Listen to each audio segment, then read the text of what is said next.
The project started out basically as a suggestion for a plaque at the high school, and it grew because of the encouragement and support to what you see behind me, which is, something that we all can be proud of.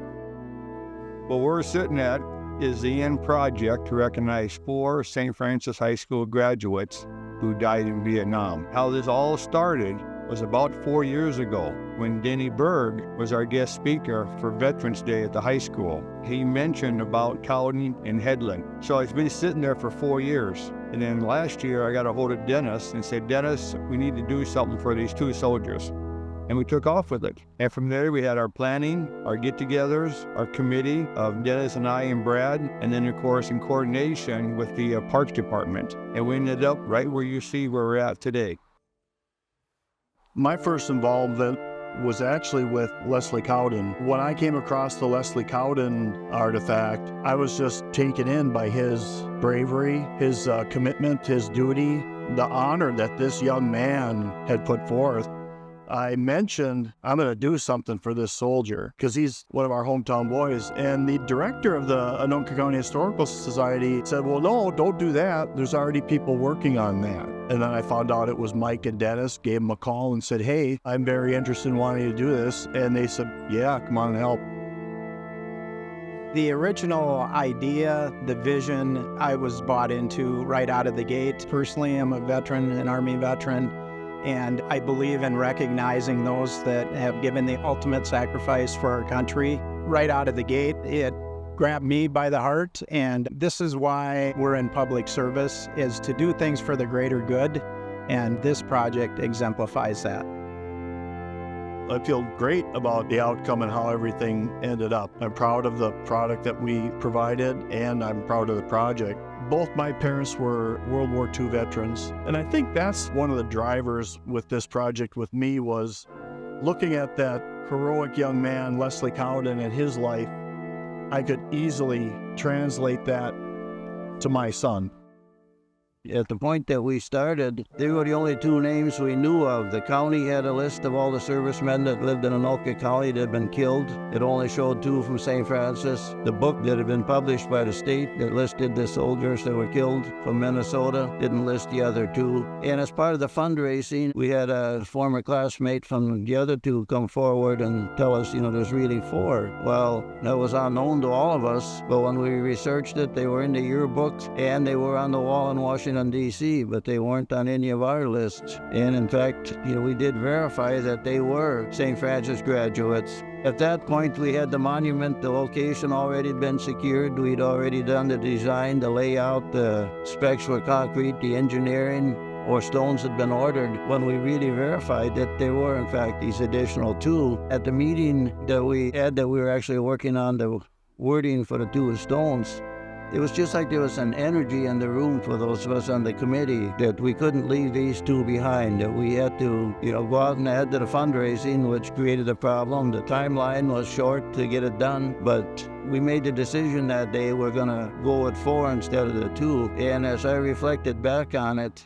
it was almost like Leslie and Peter had been guiding us from day one to design something and locate something that would accommodate these 2 and not only find them, but bring them home. Because they'd have been lost to history for the state of Minnesota had it not been for this memorial.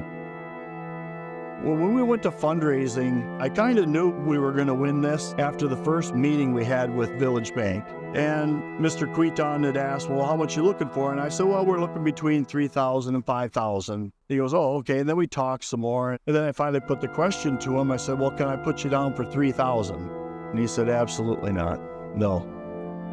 And I was kind of taken aback a little bit. And I said, well, can we do $2,500? And he goes, no, we're not going to do $2,500. And then it caught me. So I said, will you do $4,000? And he goes, no, we won't do $4,000. I said, will you do $5,000? He said, yes, we'll do $5,000. At that moment, I knew we were going to be successful fundraising. The one that really hit home to me was the football game last fall at high school during halftime. We had a fundraising event. We passed the booth to the section where all the adults were. The students all were congregated in a separate section off to the side.